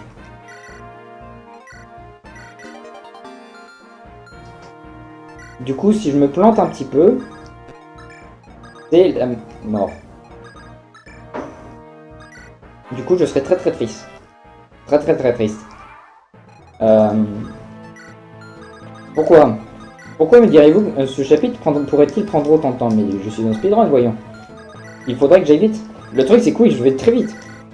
Parce que pour le coup, cette map, elle est immense. Et il faut qu'on tue tout le monde. C'est la fameuse map des Fire Emblem. Où tue tout le monde, vas-y, amuse-toi. On va t'envoyer un énorme pack d'ennemis avec plein de renforts. Et puis amuse-toi, détruire tout le monde. Le truc c'est que c'est pas... Enfin déjà il y en a plein sur la map, déjà, de base. Il doit y en avoir au moins 40. Donc c'est beaucoup 40. Et en plus il y a des renforts qui peuvent arriver. Et ces renforts, comment ils arrivent, c'est pas en fonction des tours. C'est juste en fonction de zones déclencheurs. En fait si une unité se trouve à la fin du tour allié sur une de ces zones, ça va déclencher l'apparition de nouveaux renforts en fonction de la zone trigger qui a été touchée, de la zone déclencheur qui a été touchée. Du coup, l'objectif c'est d'éviter au maximum de toucher ces endroits trigger. Parce que j'ai parlé un peu avant des IA. Il se trouve que dans le chapitre, il y a des unités qui ont des IA qui font qu'ils vont pas se déplacer à moins d'être à portée d'attaque de l'ennemi. Genre par exemple les deux cavaliers nomades là-haut, il faudrait normalement que j'aille les récupérer pour aller les tuer. Du coup ça va faire des renforts un peu partout et du coup c'est super casse-pied. Du coup on va utiliser le glitch de la mine. Parce que du coup, ça va me permettre de les amener, et du coup, ils vont se retrouver à portée de mes unités, et du coup, je vais pouvoir les exploser. Je pense que tout est clair. Maintenant, c'est maintenant qu'on est censé voir le résultat. Donc ça, c'était la dernière utilisation d'Isadora, donc le deuxième paladin. Il aura gagné qu'un seul level up. Merci Isadora. En plus, un level up pas terrible. What? J'ai pas eu un critique. J'ai pas eu un critique. J'ai pas eu un critique. J'ai pas eu un critique.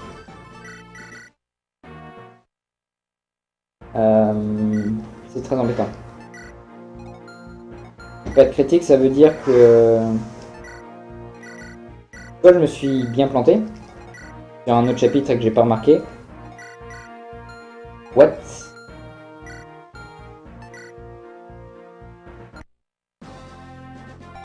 Ça c'est mon de merde.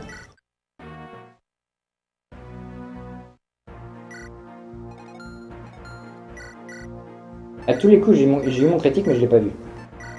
Bien sinon, c'est juste que Marcus a pas les bonnes stats. Et à ce moment-là, ça voudrait dire que je vais devoir utiliser ma save de backup. Que j'avais justement prévu parce que ce chapitre peut être absolument une absolue horreur. A priori, il a la bonne force. Donc je suppose que là, c'est bon.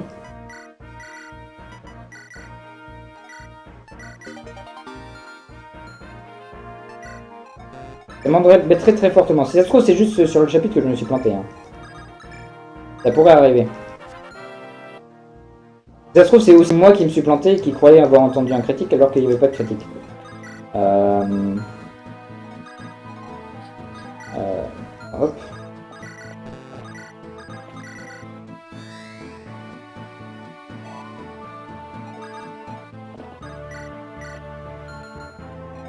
Ouais, c'est bon.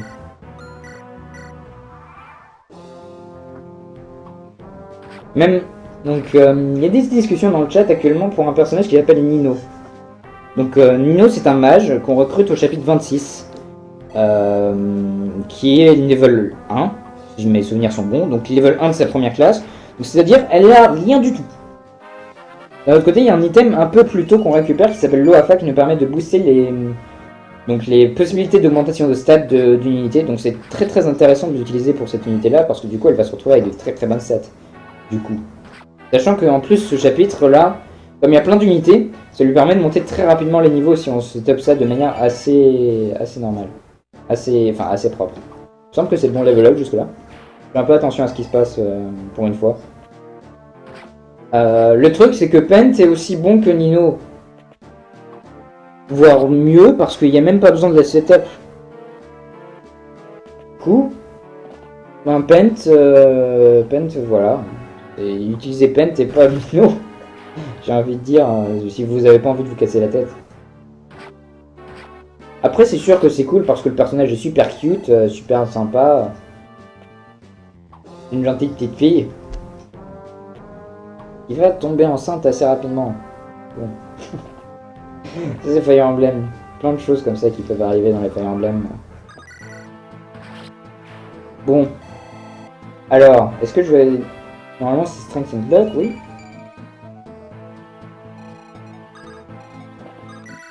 Ah, en fait, j'avais dû avoir mon... Je pense que j'ai eu mon critique, mais j'ai fait le con.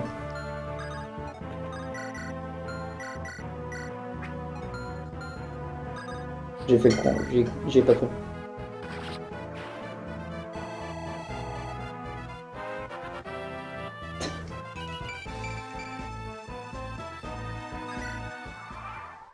Voilà, Glitch de la mine, pour le coup ça va être le plus long, presque plus long de la run.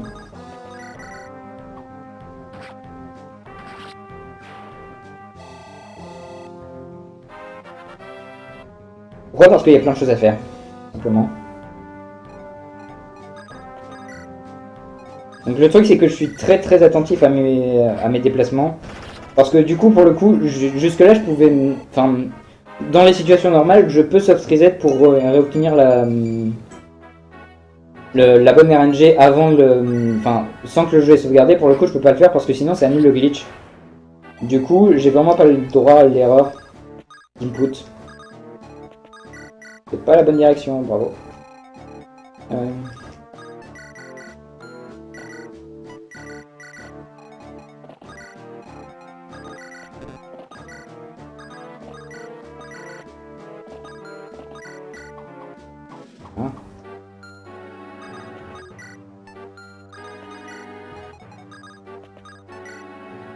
Donc normalement, le boss est censé drop l'Iron Rune.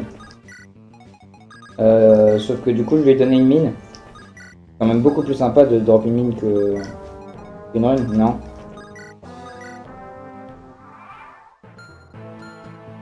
J'ai pas mon critique là-dessus, je... Con! Je rage là. Je suis tristesse. Non, c'est pas ça. Je suis censé avoir un critique avec Florina. Sauf que j'ai voulu un peu trop faire le kéké et je suis allé un peu trop vite sur mon mouvement. Du coup, j'ai pas eu le critique. Du coup, ça veut dire que si j'avais pas reset ici, j'aurais eu à reset plus tard.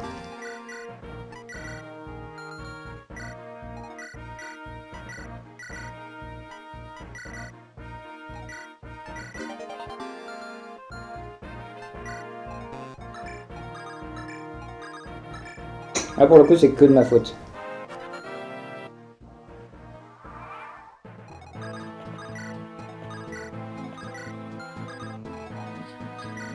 Bon, pour le coup, du coup, je pense que ça va me faire mettre très très proche de l'estimate. Je ne dirais pas overestimate parce que la dernière fois j'ai fait un reset beaucoup plus tard. Et avec beaucoup plus de reset avant, je me suis retrouvé avec juste plus de minutes derrière.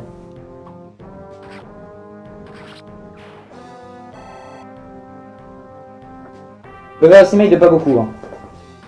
Overestimate de pas beaucoup. Si je continue à bien jouer, normalement il n'y a pas de souci. Donc je reset pas en plus, ça me va. Ah, punaise.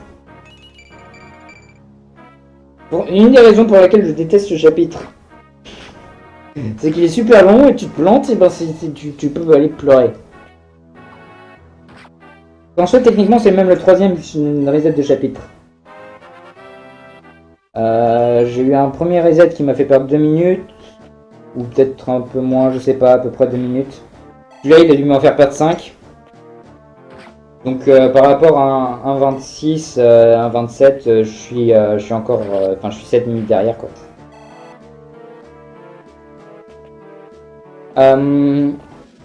Oui, en fait la run qui a été faite à l'AGDQ et qui a été totalement, qui a été cut d'ailleurs, qui a pas eu le temps d'être finie, c'était une run qui était sans manipulation de RNG, où le mec a un peu joué YOLO.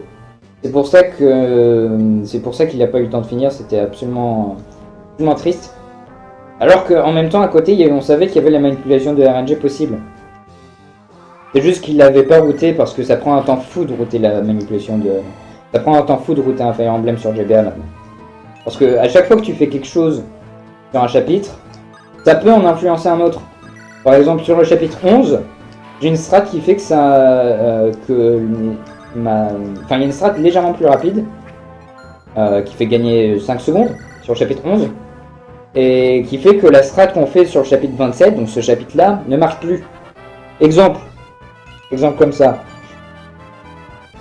Pour dire que le routing de Fire Emblem, c'est un truc de fou furieux.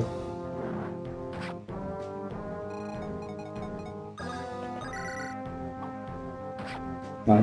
Le truc, c'est que c'était un bidouard avec Fire Emblem 7 qui lui avait la manipulation de RNG disponible et qui lui a fait un temps de 1.33 qui était de 2 minutes derrière son estimé, qui est la même que la mienne d'ailleurs.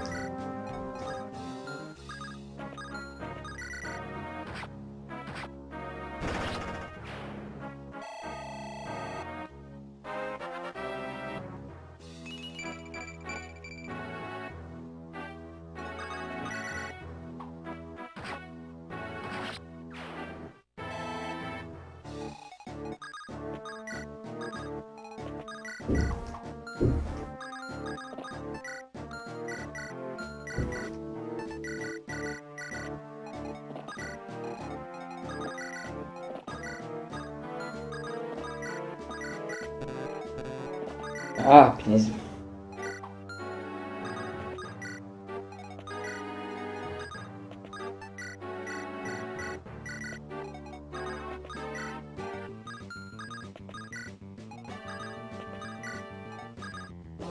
Prenons notre temps, voilà.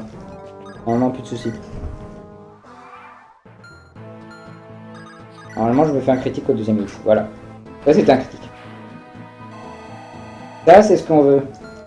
Maintenant, plus de soucis. Donc là, pour le coup, j'ai amené ces cavaliers-là pour que j'ai juste à les tuer en ne dépassant pas le pont. Donc sans trop bouger. Avec mes unités encore cool qui a sous Barkai. Par exemple, Hector, qui est encore que level 2 de sa première classe, qui fait toujours le taf.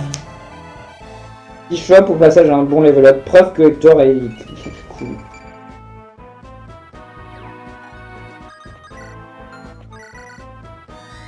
Je vais la jouer un peu safe, enfin un peu plus lentement que ce que je fais d'habitude, je pense.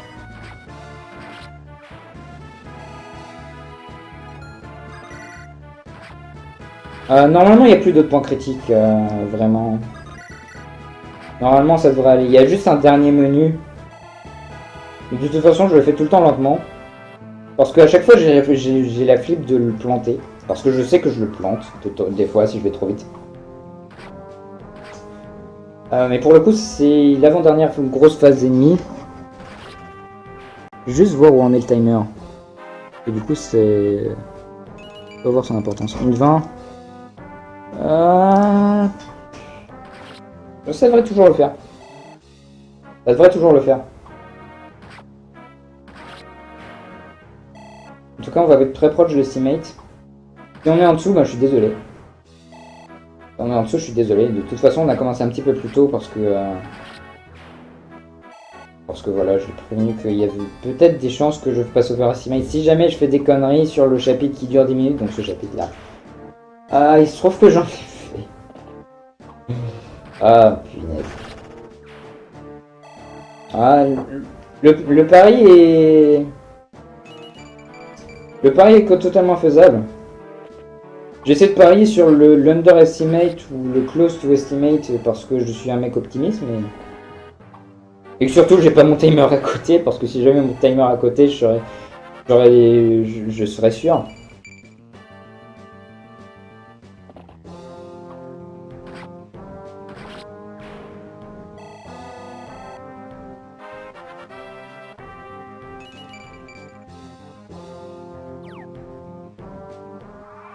Donc, encore une preuve que Marcus est très fort. C'est que même à la fin du jeu,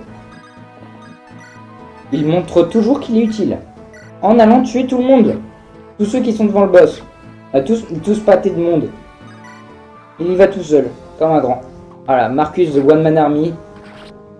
Does the show. Sachant que là, bon, s'il fait toucher 2 fois, il meurt, mais c'est qu'un détail.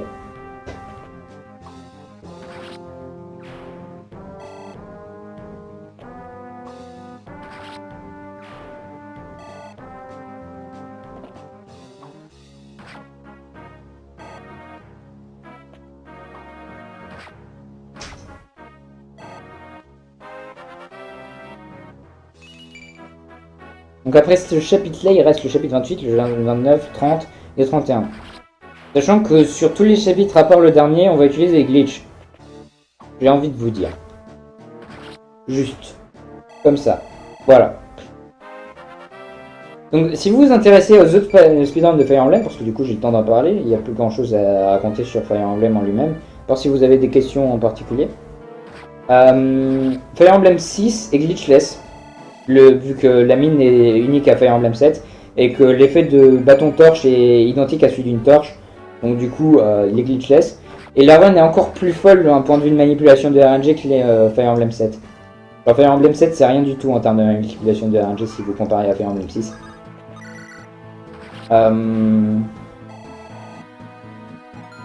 Après on a Fire Emblem 8 qui a le torche save glitch et c'est à peu près tout, mais d'un autre côté la run est beaucoup plus courte. Parce qu'il y a beaucoup moins de chapitres à faire.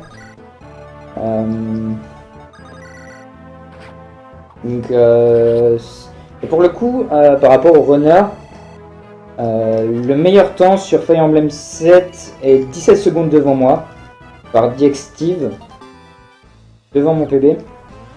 Sachant que mon PDB est à 1.26.02.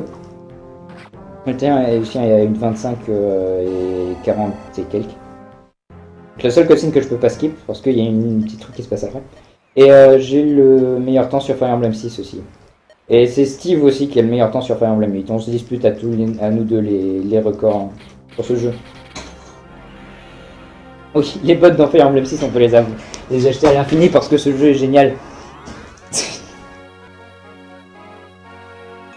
On peut techniquement maxer le mouvement de nos personnages. On peut aller jusqu'à 15. Qui est 2 fois plus rapide qu'un cheval.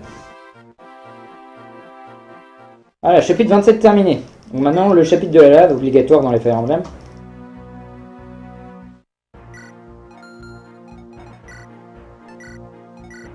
Non.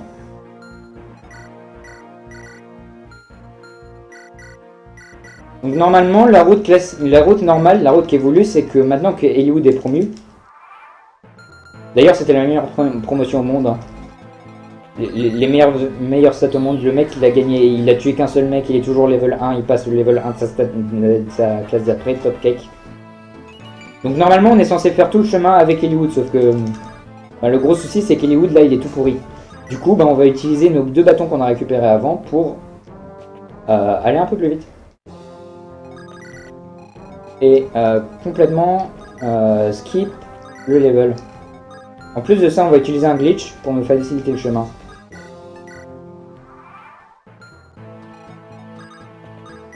Donc voilà, bâton de rescue qui nous permet de secourir une unité qui est loin pour la mettre près du lanceur de sort. Et bâton de téléport qui nous permet de téléporter une unité.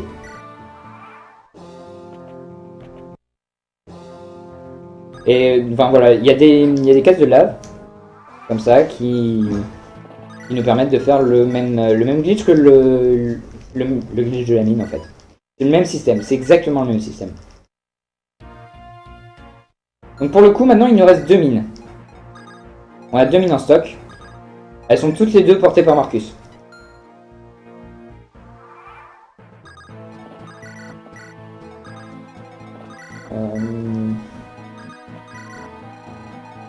Juste besoin de savoir ses stats. Parce que j'ai pas de check au dernier level up.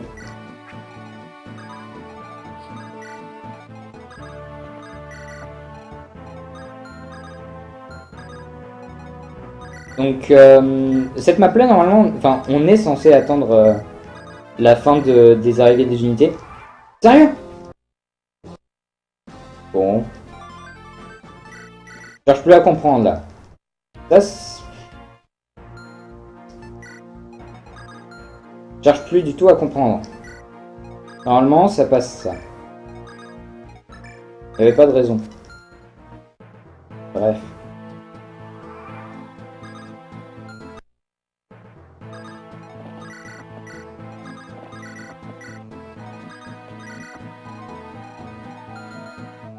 Du coup, on amène Florina ici. Ah oui, non, s'il y avait une raison, c'est juste que je me suis planté dans ma route. Nevermind. C'est ma faute. J'ai juste fait le con avec mes déplacements, du coup ça m'a perturbé. Voilà, le mec se prend la mine, comme prévu. Et maintenant, je vais déséquiper tout le monde. Vu que je peux pas faire de torch staff glitch, du coup, il faut quand même que l'ennemi ne fasse rien. Et ce, pendant pas mal de tours. Et du coup, la meilleure façon de le faire, c'est de déséquiper tout le monde. Ou en tout cas, de faire en sorte qu'il ne puisse plus attaquer.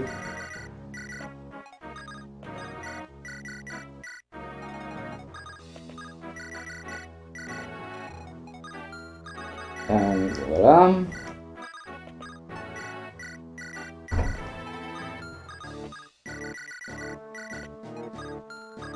Le boss sera le seul qui soit encore en mesure d'attaquer, ainsi que lui là, qui va mourir de toute façon. Et le boss, c'est parce que si jamais on tue le boss, bah du coup il n'y a plus de renfort. Du coup, s'il n'y a plus de renfort, et ben tout le monde reste déséquipé. Normalement, je le tue avec un critique, voilà.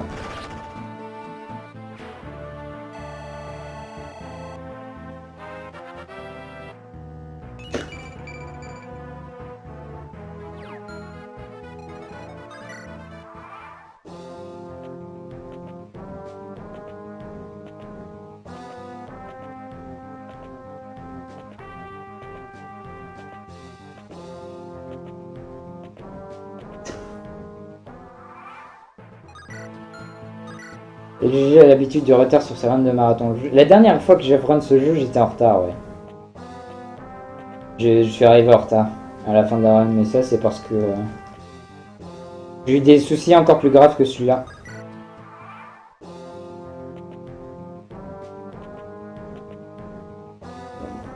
Enfin voilà, là pour le coup, il n'y a plus rien à faire. L'ennemi va juste essayer de m'attaquer, mais en fait, il n'y a rien à faire. Il n'y a pas d'armes d'équipée, donc du coup, c'est le lol.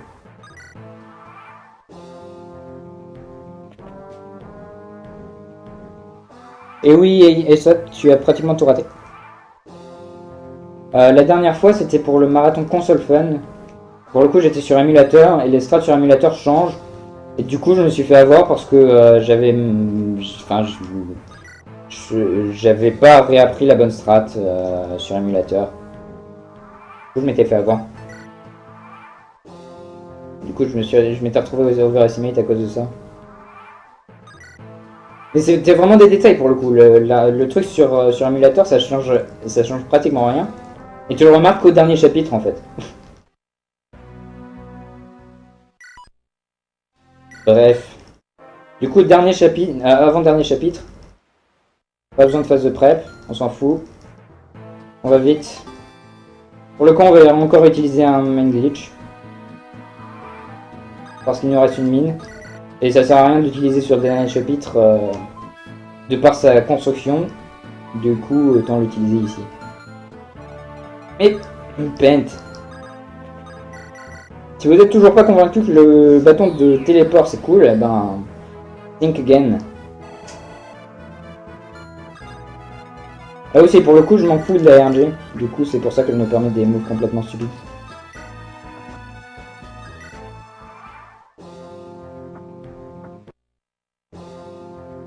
Ouais, 5 minutes. Ouais, je vais être overestimate.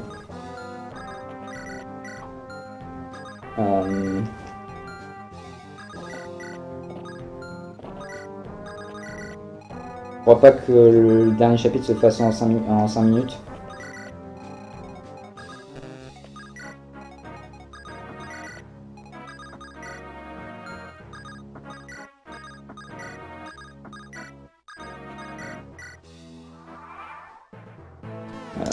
Ah!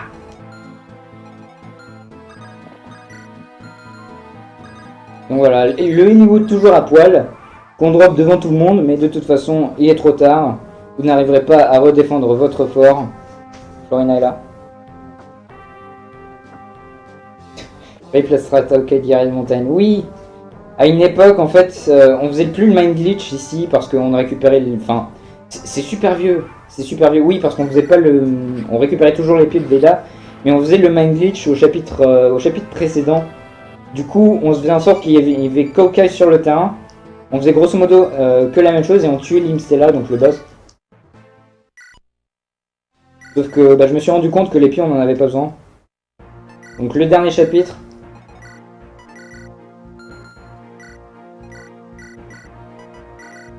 Dernier chapitre, on récupère donc Athos, qui est un archimage vieux de 1000 ans. N'ayons pas peur des mots. Le mec, il est vieux de 1000 ans, il est toujours là. C'est le... Il a juste des stats complètement craqués, notamment 30 en magie, donc le maximum possible par un humain. C'est son maximum pour lui aussi. Hein. De toute façon, il est niveau 20 de sa classe, il peut pas gagner de stats. Et donc plutôt que de lui donner des armes légendaires qu'il a ramenées, parce que c'est cool, c'est le dernier chapitre, lol, je ramène les armes légendaires qui ont été forgées il y a 1000 ans pour détruire les dragons qu'on voulait dégommer en fait. Et ben je vous les rapporte, comme ça vous allez pouvoir dégommer le gros méchant.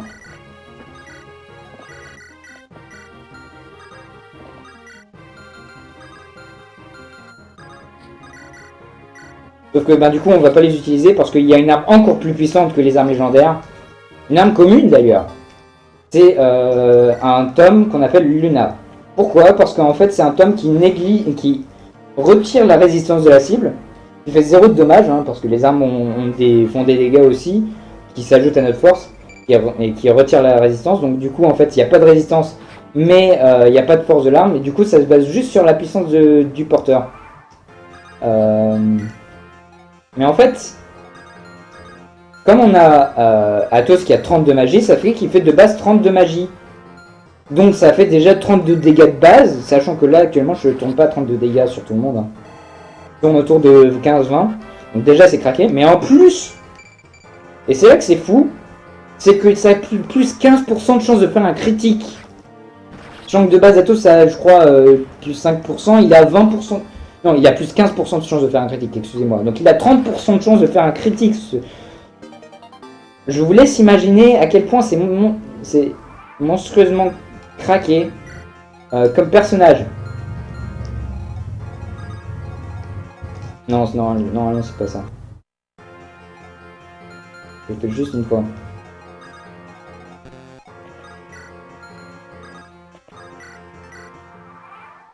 Mais ça fait 32 dégâts, je voulais dire, pardon. Excusez-moi, je suis obligé de rester très concentré pendant la run. Ce qui est très dur tout en commentant. Parce qu'il y a plein de choses à dire sur ce jeu.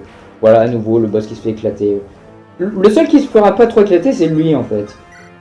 Parce qu'on avait la flemme de manipuler la chance pour obtenir un critique sur lui, et puis ça nous permet d'avoir un critique sur les mecs suivants qui sont juste les pires boss du jeu ever.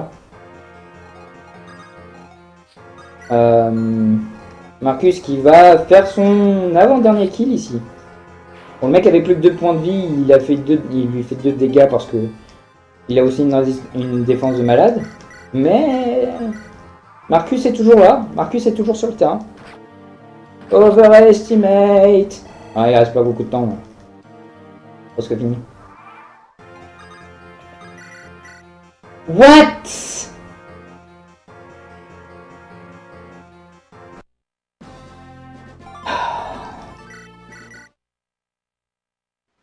C'est pas possible.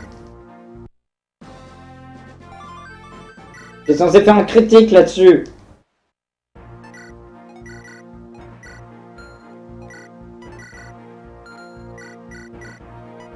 Mega overestimate alors. Punaise. Je suis deg. Je suis vraiment désolé.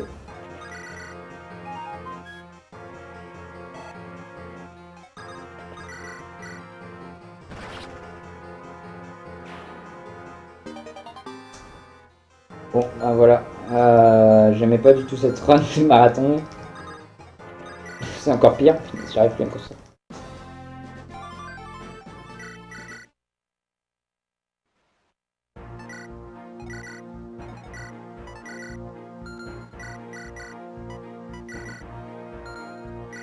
Ça va même pas être un sub 1h40 quoi.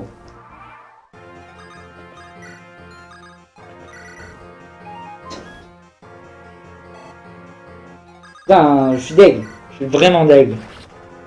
Je suis vraiment deg. Je suis vraiment deg.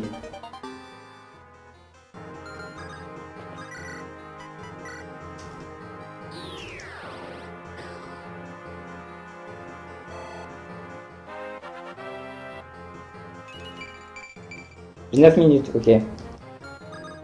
Tranquille. Normalement, je finis en 5 minutes.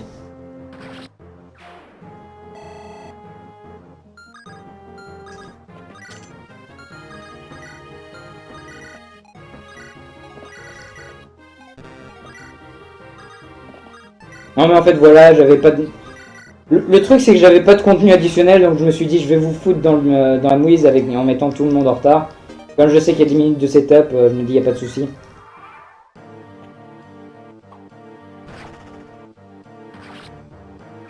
Non, il n'y a pas moyen de backup strat pour le coup. En fait, le truc, c'est que je manipule la RNG depuis le début de la run. Et si jamais ça marche pas, j'ai actuellement aucune autre unité que Katos pour tuer ce boss. Pour tuer tous les boss en fait. Là, il y a vraiment Katos qui est là pour faire le job. Du coup, j'hésite à fond. Du coup, si jamais Athos ne marche pas, c'est fini. Surtout qu'en plus, là pour le coup, il était mort. Hein. C'était fichu. Emballer ses pesées, il est mort. Je peux plus tuer le boss de fin. Je peux plus tuer les 2 boss de fin. Ça me prend 30 minutes pour arriver à la fin du jeu.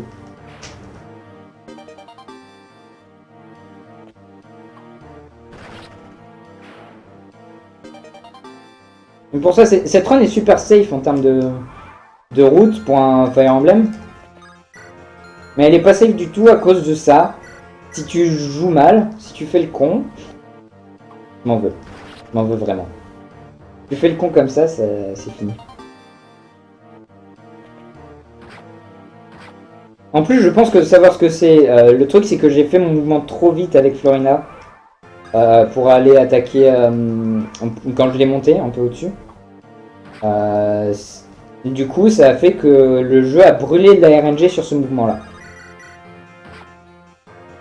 Oh, putain, il fait encore de la merde en boîte.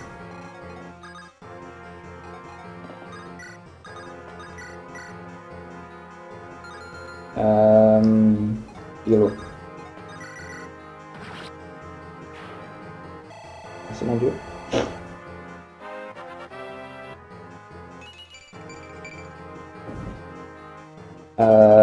Putain, je suis vraiment YOLO là.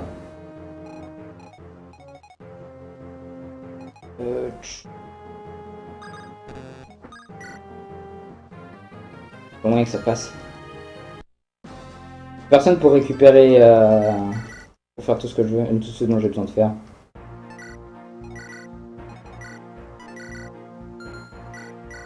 J'ai jamais autant merdé ce chapitre.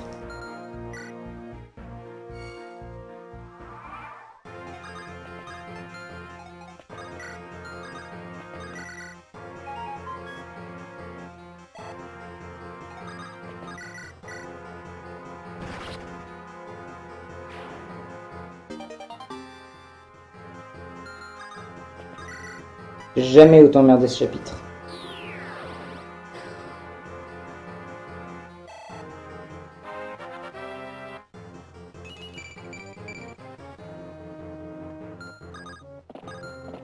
Vraiment deg. Je suis vraiment désolé.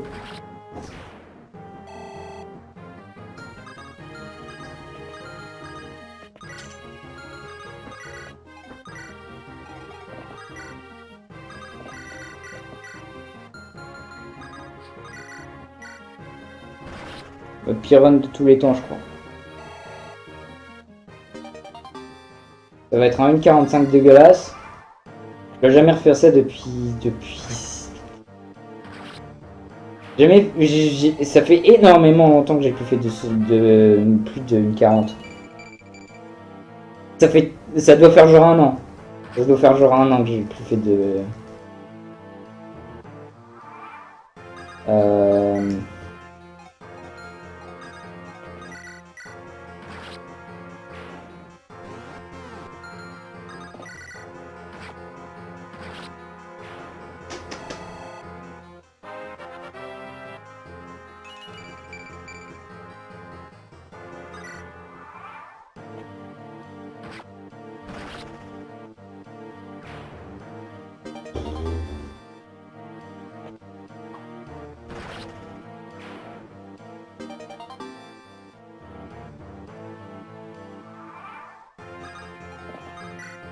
non.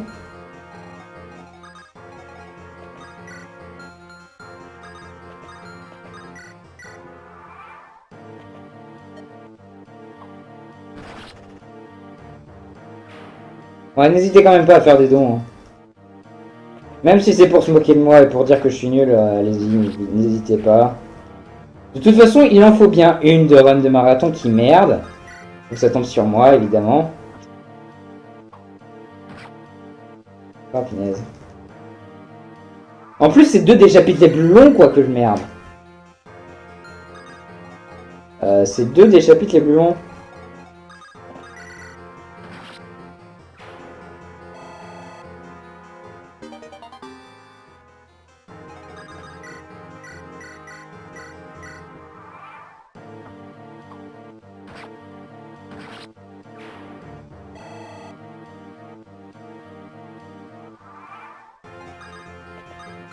En fait, je sais pourquoi j'ai foiré.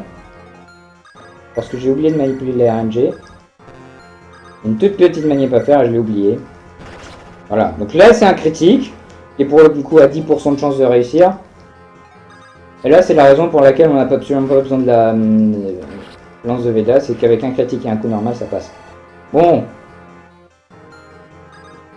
On arrive à finir. Le boss final. Pour le coup, je vais passer en mode shonen, vous allez voir. Il va rien comprendre à sa vie. Il apprendra à exister. Shine! Ça veut dire meurt en japonais. Voilà la puissance de la négligence de résistance de l'adversaire. Et aussi de faire un critique au passage parce que ça fait que je fais 90 de dégâts, le mec il en a 80 et quelques. Donc le principe. Et j'explique un peu ce que j'ai fait. J'étais à 32 dégâts de base. Je mets plus 10 de dégâts avec l'anneau de Fila. Donc à tout c'est à 42 dégâts. Ça fait que s'il fait un critique, comme il vient de le faire, il fait 120 points de dégâts, le dragon a 120 points de vie. C'était le dragon. Et c'était le boss final. Time quand je save, normalement. Parce que c'est comme ça qu'on time. Ça va être un temps dégueulasse en plus. Si c'est un sub une 30, je me marre. Parce que sub une 30, ça veut dire que sans les resets, c'était bon.